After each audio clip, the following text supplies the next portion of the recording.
First of all, allow me to take this opportunity to thank the Lord for all of you wonderful people, especially the leaders of this DMV area. We had a meeting last night and had some dinner. I had an opportunity to listen to quite a number of you, and because we have been interacting, many of you have become very close friends, and we are always engaging. I will explain shortly what I intend to do in the next 1 year, 1.5 years.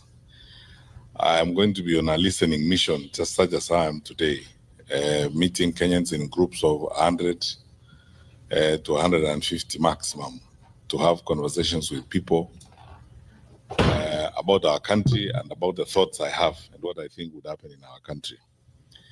I'm not doing so because I do not know, or I do not have ideas of my own on what I think would happen.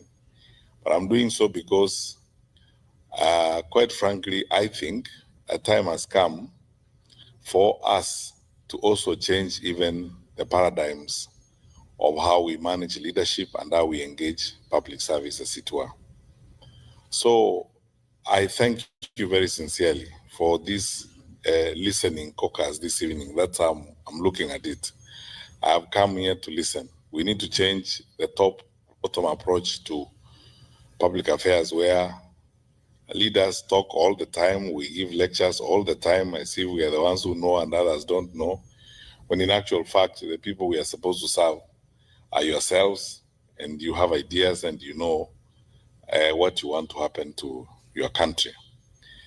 But for the short time I'm going to be here, I'm very, very grateful to you wonderful people for the time you have taken to be here. I'm happy that I've met some of you I've not seen for a long time. I think the 2 years I've spent at the bank, I didn't have an opportunity to move around, obviously because of the constraints of work. But now, since I started having these listening activities in the US and having meetings, I met a group of about 100, 150 people in Atlanta, just like yourselves, the other day in Texas, and now today I'm meeting with you, mainly leaders from this general area. So there are many things I could say. But Kathy, you speak for me in more, and Dr. Gola, the same thing. You speak for me too. And I'll try as much as I can, if possible, to respond to some of the issues that you have raised and some of the points you have. But let me begin at this particular this, because I think I have a responsibility as a public leader to say that, or as an aspiring public leader to say that. Chinua Achebe, long time ago, before even some people in this audience were born, wrote a very small book entitled The Trouble with Nigeria. And the opening sentence of that book was, "The trouble with Nigeria is simply and squarely a failure of leadership." There's nothing wrong with Nigeria. There's nothing wrong with Nigerian water, Nigerian weather, or anything else. He said it's simply a failure of leadership. I think the first thing I would like to do tonight is something very practical that I've been dealing with in my own personal conversations with people since I came here. There are roughly, I think, about 300,000 or so Kenyans in the US, Balos, isn't it? About 300,000 Kenyans. When it came to registering to vote, probably about 10,000 or so registered to vote out of those 300,000 Kenyans. There are about 2 or 3 polling stations. And even then, when it came to the actual voting itself, I don't think 3,000 Kenyans voted in 2022. So let me begin by saying this to you. And even we, as the leaders or aspiring leaders, we can't love your money and the remittances that you're making, but we don't love your contribution. My first challenge to you, wonderful people, is that you need to participate in electing the leaders of Kenya. so that then you can hold people to account.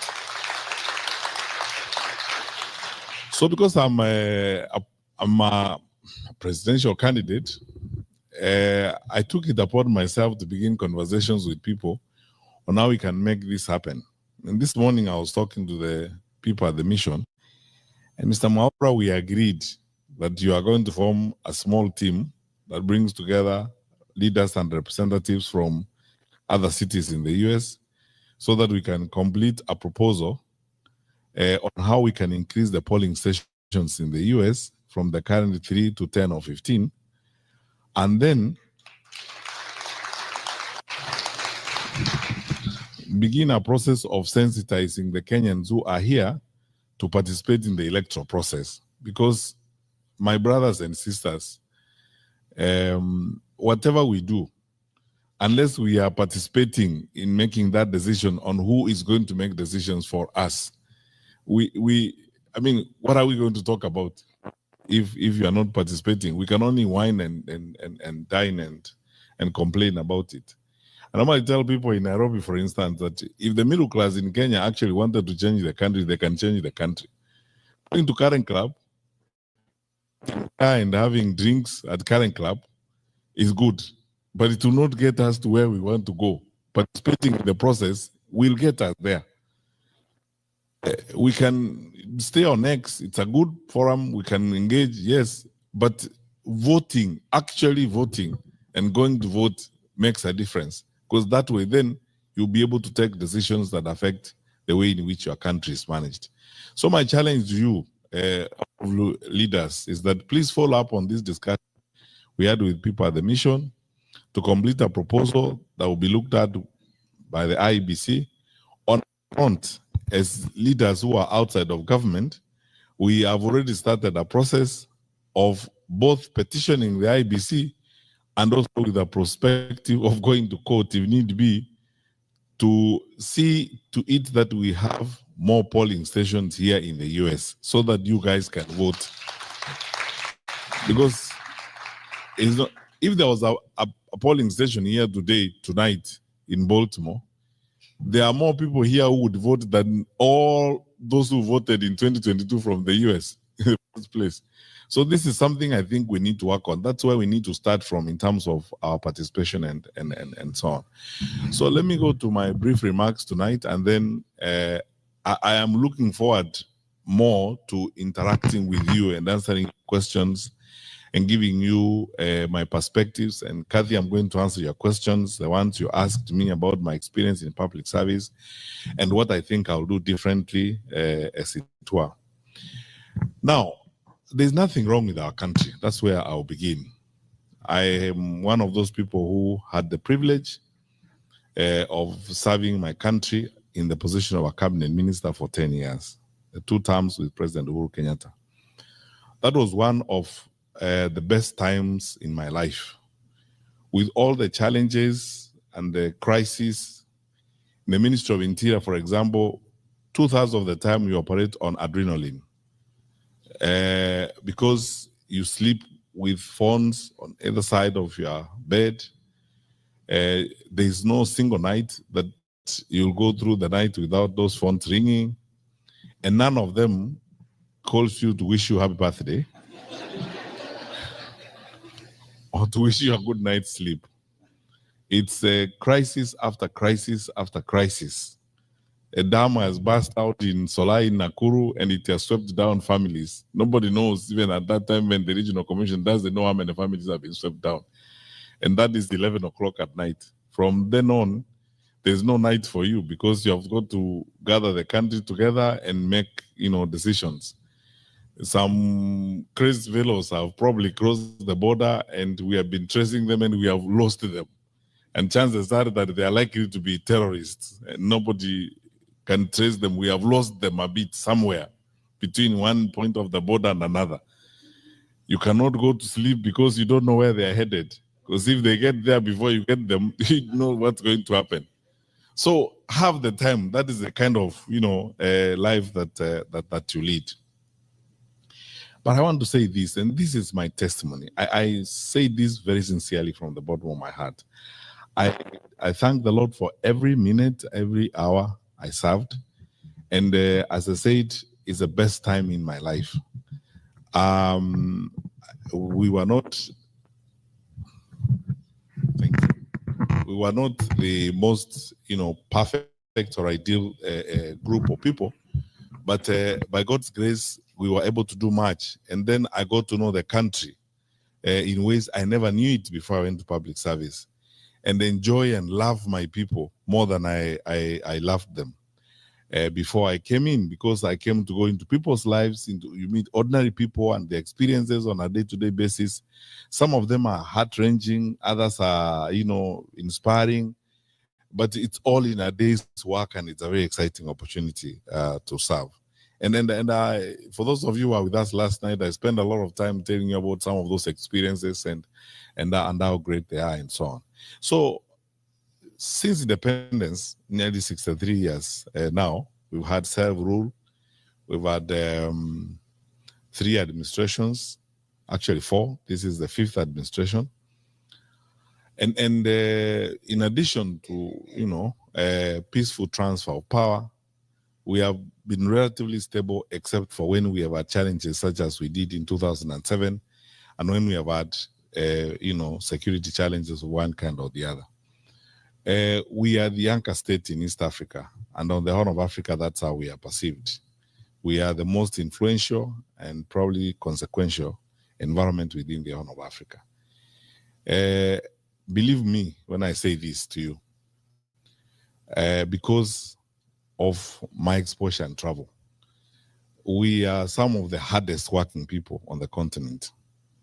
And, we have one of the most educated populations. The reason why people choose us for investment and so on is the leverage we have is the human resource capacity that we have in our country. So by and large, because I always start by telling people that even when we have political contestations and challenges as a country and as a group of people, the last thing we can do is talk down our country, because our country is our only home on earth, and we have a patriotic duty and a citizenship responsibility to always ensure that we draw a line between country and the leaders or the administrations that will come and go and that will change from time to time. Our country, by and large, is okay. The fundamentals of our country, right from independence, are such that we could do even much better than we are doing right now, which I'm going to come to shortly. But I have to say this to you, and if I didn't, I will be lying to you. We have very fundamental challenges in our country right now. I, as somebody who has served before and served in a very sensitive responsibility, I hate to break it to you, but this is the truth. I think our country is very close to the cliff, and we are facing very, very serious challenges. When you see the level of violence in the country, when you see citizens hijacking a police vehicle and driving it around, the anger and pain and frustration down below is unprecedented. I have not seen it before. Those of you who have come from Kenya recently, you can bear me out on this. The population is angry, frustrated, and especially disappointed because of unfulfilled promises, constant piling of lie after lie, failure in critical sections of our society and our economy. The challenges we are facing now in the education sector, nearly chaotic. No one knows what's going to happen next. Capitation not going to schools. I am told, because I speak to a lot of principals these days, that the schools are going to close a bit early because of budgetary challenges and so on. All these are signs of state failure. But the one that worries me most, and the one that should worry you most, is one, that level of violence. And you are Kenyans, I'll be very candid with you. How Mungiki, how Sungusungu, and all these violent groups came up is they started, first of all, because the former state failed, the informal state took over. So as a result of the violence and the recklessness that we have seen from the formal state, the vigilante industry is going to start growing. And if the vigilante industry grows, it means we are setting and moving to an element of anarchy. That happens when our leaders are making excuses, you know, and saying, you know, it is this tribe or that tribe, it is the Kikuyus who are trying to destroy government and so on. I said in public the other day when I was in Kiambu that, you know, this has been essentially a history of excuses. In the first year of the administration, they said it's Uhuru and his administration that left us empty coffers, that didn't do anything, and so on. Whole year. The following year, it was Raila and Asmio and the Luos who are bringing maandamano and causing problems. Whole year gone. The third year, it is ni Wakikuyu wanataka kuharibu serikali. The fourth year, it will be ni Wakisii na Wakamba na Waluya wanataka kuharibu serikali, and so on and so forth. That's why I said there's nothing wrong with our country, except that we elected through a democratic process incapable leaders who clearly, sometimes you wonder whether they had a plan to govern or they had a plan to do something else. Because if they had a plan to govern, we will not be in the state in which we are. And now I want to answer the first question, Kathy, you asked. What would be the difference? I want to be absolutely frank with you. I am here and I am interested in running because I believe that I will offer better management and better coordination of government than what we are seeing.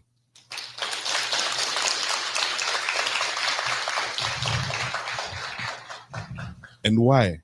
I said the other day in a TV interview that after 10 years of service as a minister and the last 4 of them spent as coordinator of government activities, I understand government almost like the back of my hand. That, you know, what actually needs to be done, Kenyans are not looking for a government to cook 1 million chapatis for them.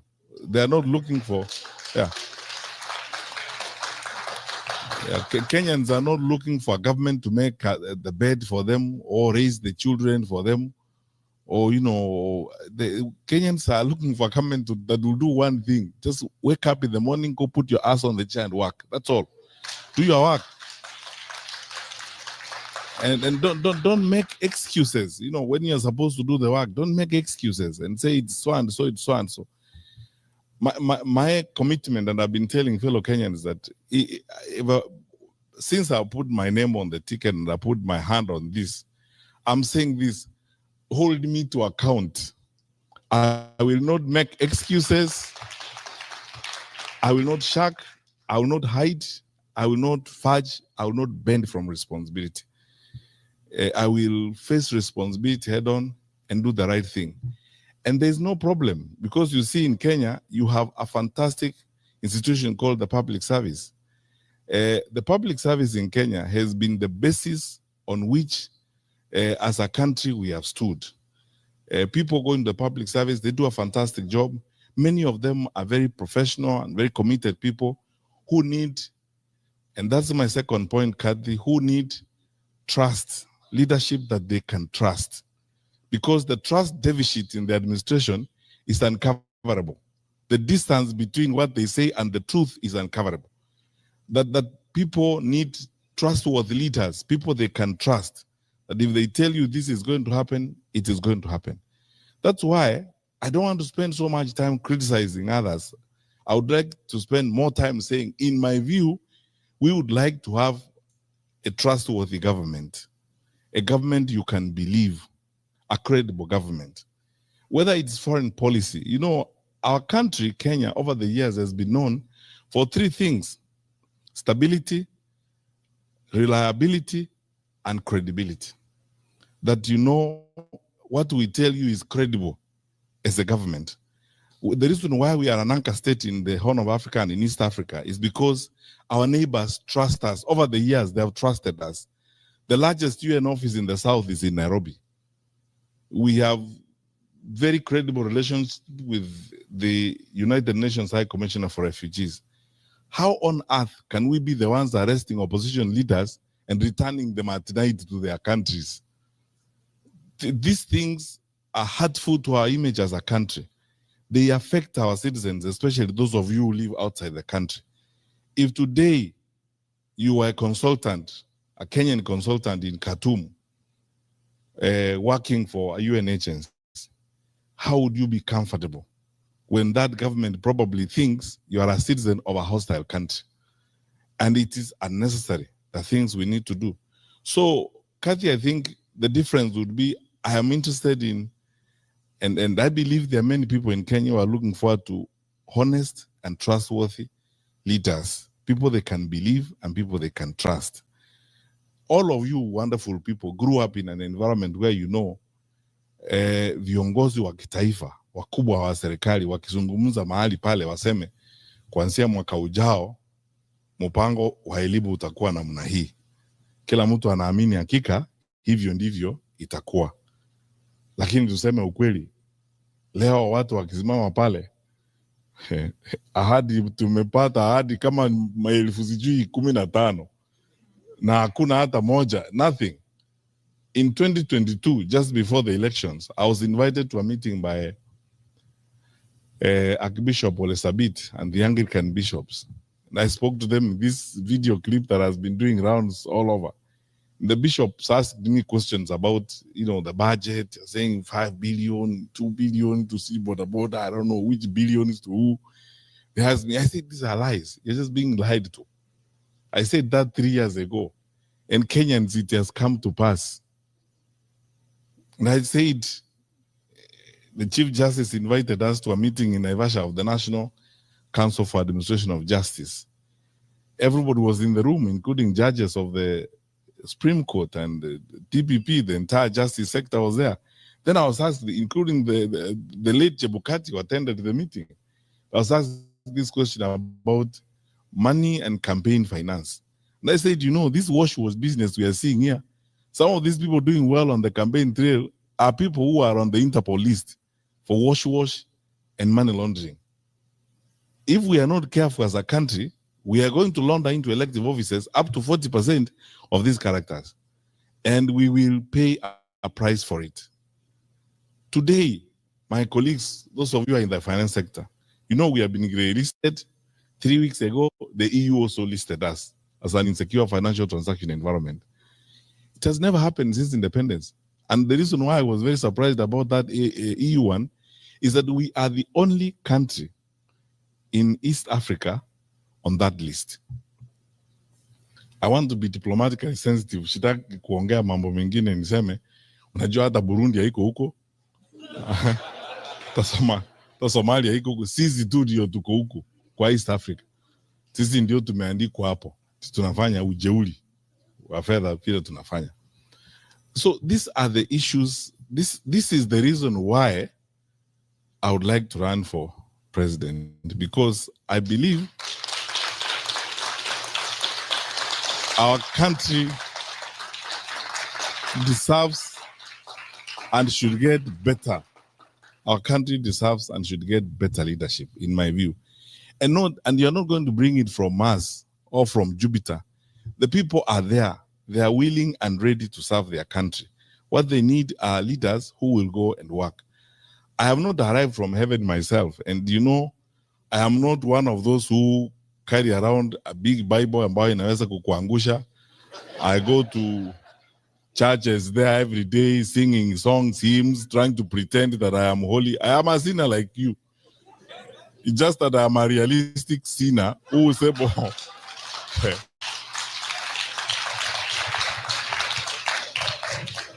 who would like to do his work and get his work done. That is it. Who will not make excuses when I'm supposed to deliver services, and who is willing to level with the people of Kenya and tell them the truth, as it were. We know when Gen Z happened, the demonstrations against Finance Bill 2024 in June 2024. First of all, I asked very many people, and the privilege I have is that you cannot hoodwink me. I think, as someone said in this room, the late John Mijuki and myself are probably the most consequential ministers of security in independent Kenya. I was there for 5 years. I know our capacity and I know what we will do. How was our parliament overrun in broad daylight? And parliament is 2 kilometers from State House. So, and then MPs were scampering for life. What is shocking to me to this day, honestly speaking, and you Kenyans, I mean, this is something you should ask yourself questions and answer. No one has asked the question, what actually happened and why? Because in ordinary circumstances, we should have had an all parties parliamentary inquiry where all parties come together, have a parliamentary inquiry. In fact, if I was president that time, I would have worked with the leader of majority and worked with the speaker to have an all parties parliamentary inquiry. Why? It would have given me an opportunity as president to listen to the Gen Z and to have an opportunity for them to ventilate so that I understand what is actually going on, have the parents come there, and it would have given us an opportunity as a country to do deep dive and soul searching on what we had not done that caused Gen Z to get to that point. So we did not do it because viongozi wa kitaifa think they know everything. Then 25th June came, 2025, we lost more lives. Then Sabasaba came, we lost more lives. And my brothers and sisters, we cannot continue that way. That is not how we are supposed to live. And in all that, you can see irresponsibility, dereliction of duty, recklessness. And it's best demonstrated by the language you have heard leaders use and the sentiments that you hear leaders using. I was shocked in this day and age, 63 years after independence. There's somebody who talks about tribes. Where do you live? I mean, those things, nobody talks about those things anymore. I asked some friends last night where we were having dinner.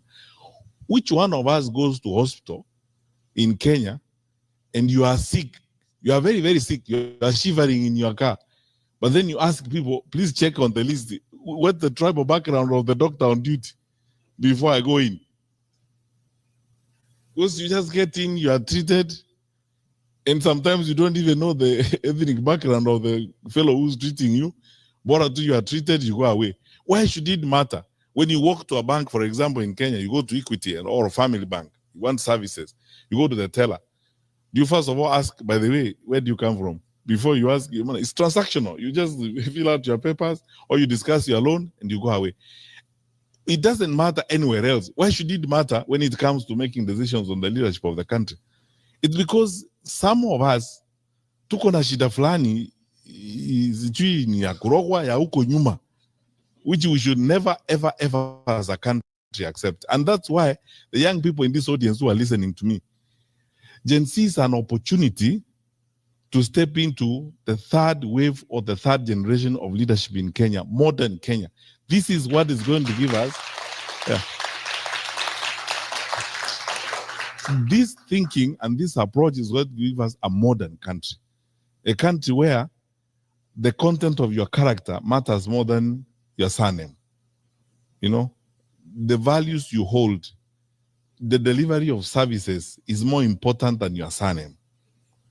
Because all those primitive things where your surname is supposed to lead you somewhere, so that if your name is Omolo, then I make a decision whether or not you should pass through this gate. That time is gone. And Kenyans, let us not only resist, let us reject that kind of attitude.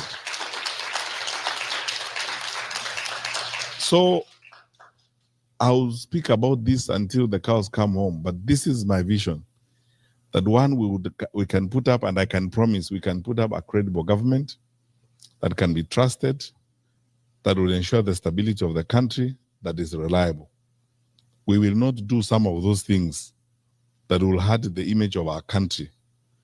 When I have another time, I will tell you about some of these challenges that we had, even when I was Minister for Security, when some of our neighbors were trying those kinds of things, and we told them, we will not solve your problems. Your problems will be solved there. Don't drag us into your quarrels.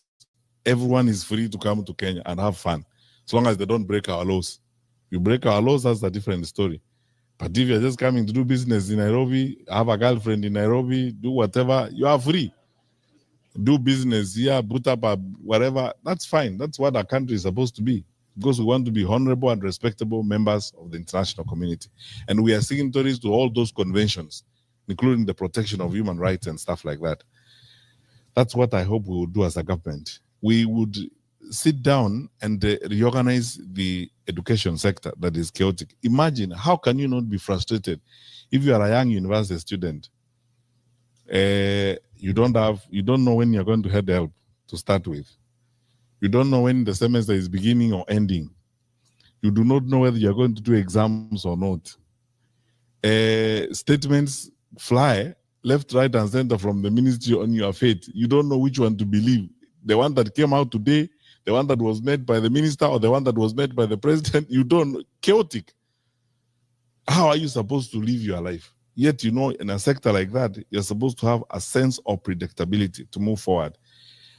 I will advance this argument, especially when we come to the campaign proper. We waived examination fees when we were in government, because I can tell you, as a Minister for Education, when we looked at the budget lines and the allocations to the Examination Council and what we have in the budget in the ministry, there was no point really of levying examination fees, especially when you know it is actually going to be a wastage issue, it's going to be an inclusion issue, it's going to be a completion issue. For the educators in the room, like Dr. Weche, you know what that means is that there are people who are not going to do exams because they can't afford 5,700. And if they stop there, that is wastage. All the resources we are putting to educate them is wasted. And these people's lives is messed up. It means it is going to exclude some people. That's why it's an inclusion issue. Only those who are well-to-do will be able to do that. It means it's also a completion issue, because you see, you're going to start having dropouts as a result of this kind of bottlenecks. These are barriers to educational completion, as it were, and the educators in the room will understand what I mean. That is a way that affects the human resources we have for our country. I don't know whether I can be crazy enough to do those kinds of things in society. We would like to run a government that will pay attention to that, because that is, for us in Kenya, education is our gold mine, because that is how we train, and that is the foremost resource we have, and that is the leverage we have for growth and development. Go anywhere in this world, you will find Kenyans there, educated Kenyans working in all these international organizations. Sylvia, my colleague, is here. From next week, I'll call her my former colleague when my notice for the bank expires, from the World Bank. And they will tell you, there we have several economists. We are actually one of the few African countries, I can say that authoritatively, that have contributed significantly to the capacities that you have even at the bank here. It's because of our education. That is one thing we cannot miss. We need to address it, and we'll sort it out. We will secure the country and ensure that, you know, it is yani ni aibu ya ajabu. The people are walking around in the capital city of our country, in the capital, not then in the capital city of our country, carrying rungus and the sticks and kicking doors, businesses, and so on. There are banana republics that are better than that. We cannot allow that. My brothers and sisters, let us all come together and ensure this does not happen as we go forward, so that we strengthen ourselves and strengthen our country. But you know, finally, and this is the last segment of my remarks tonight, I have not lost hope, and I will not lose hope in my country. And I want to ask you, wonderful people, because when there are challenging times like this, it's very easy to be tempted to lose hope, to give up on your country. And for you especially, who are here in the United States of America, like Kathy said, you go there, kukidoka, unarudi. Then you say, acha nikae tu. Then you are not going back, you are here, and everything seems to work one way or the other here. You drive to the seaside and have a nice weekend, get your friends on Thanksgiving Day and have a barbecue and stuff like that. That's fine. But look, even this one was built and it got here because people made sacrifices. So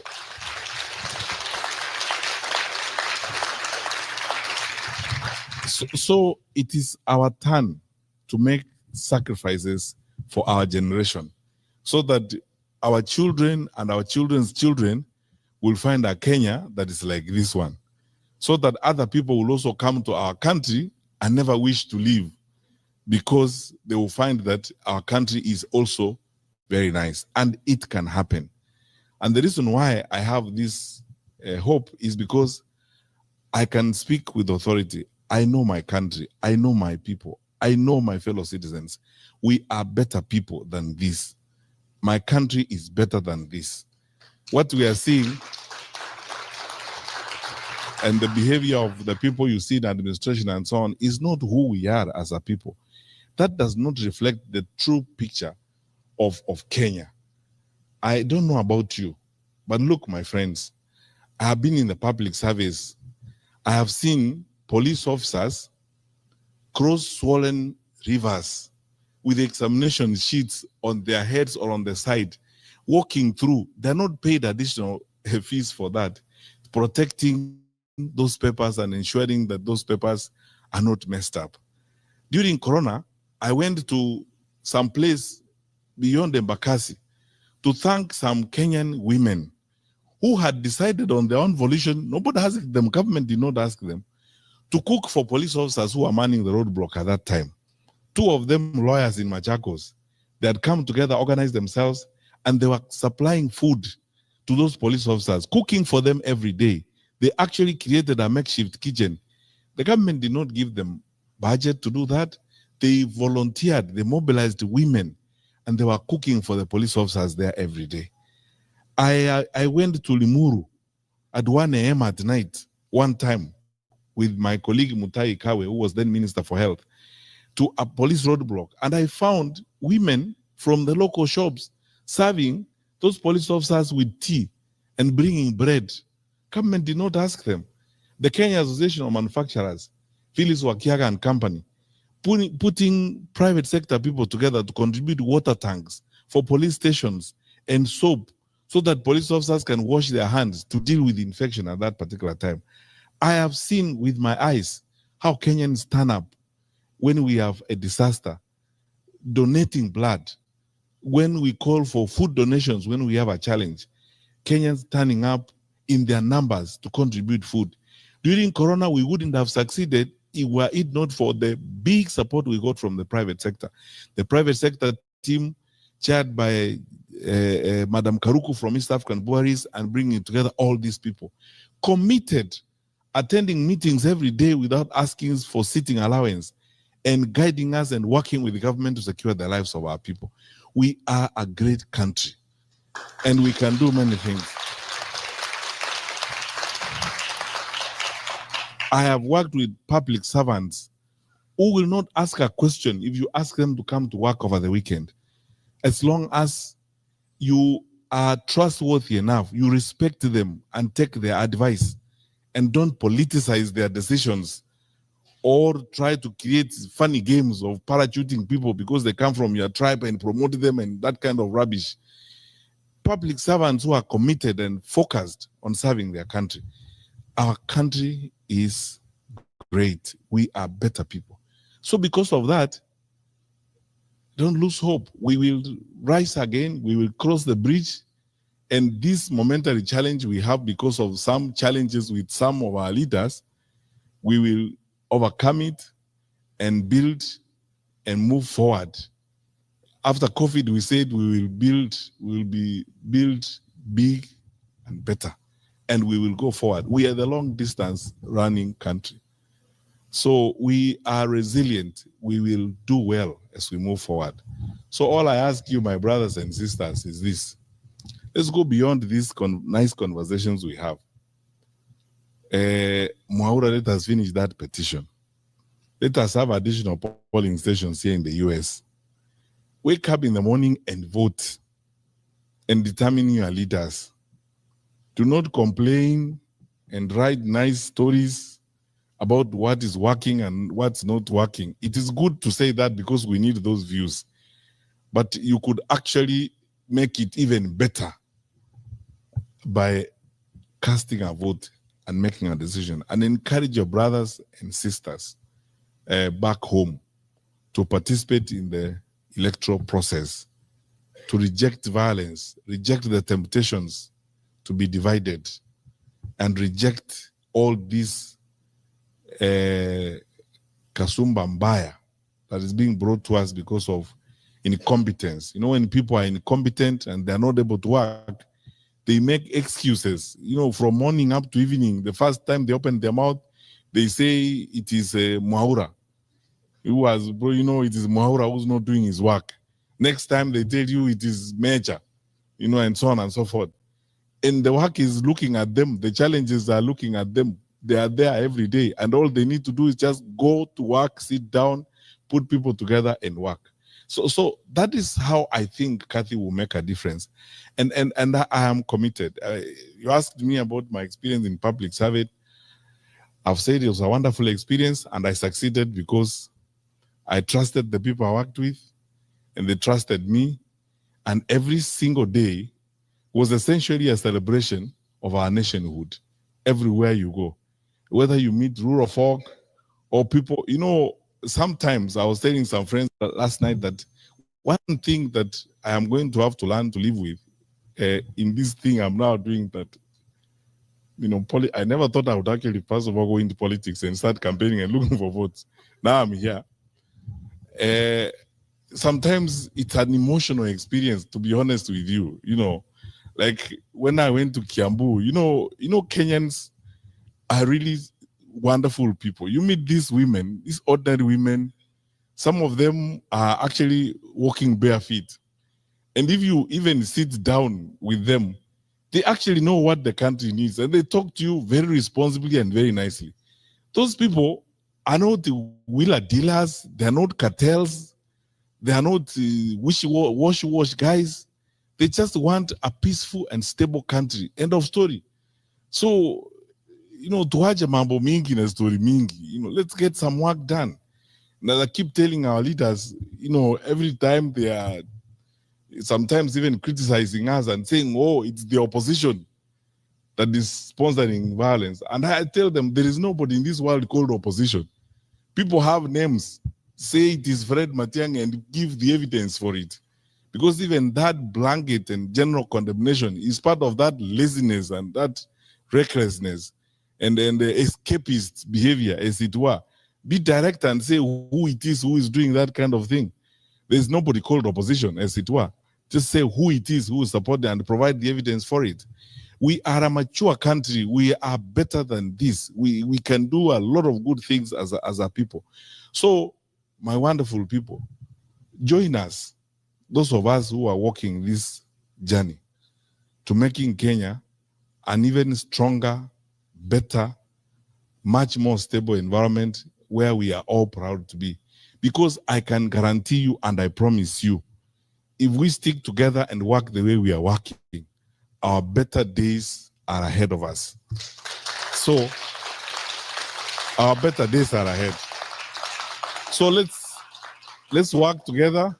I'm asking each one of you, when you have registered to vote for me.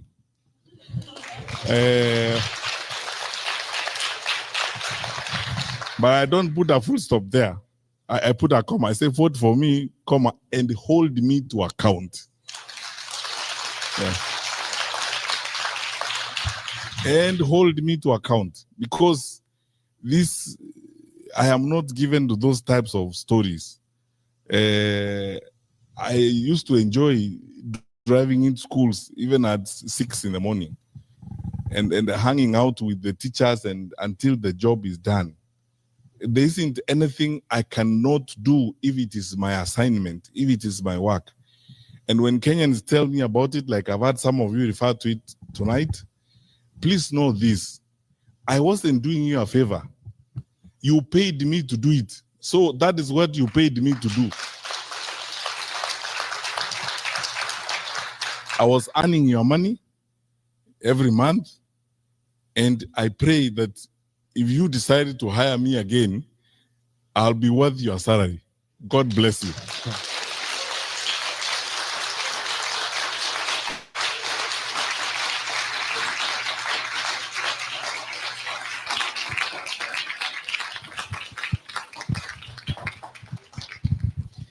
Thank you, sir. We can get seated.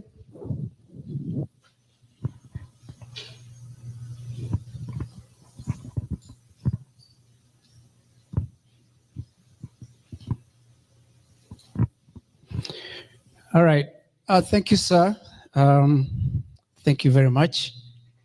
And actually, I believe those who came here not convinced are convinced. And if you're not, we're going to have more meetings like this to make sure that you get convinced. Dr. Matiang'i has a history that if you Google it, don't listen to Baba Moore or Senator Moore. That's not enough. I'm biased in many ways. Just go check a little bit. Do a little homework. You know, look at the resumes of the people you're dealing with, a number of options. We're going to go to the question session. But there's one thing I want to say before we move on. If you really believe, and I know you do, that this is a journey we have started to State House, you're going to act like you're a person who is already in State House. What do I mean by that? For one, we cannot be carrying those tribalism he mentioned right here today in your own area. Because let people be attracted to us, to this campaign, by the way we behave, the way we act. They're going to say these people are actually different. Their politics is different.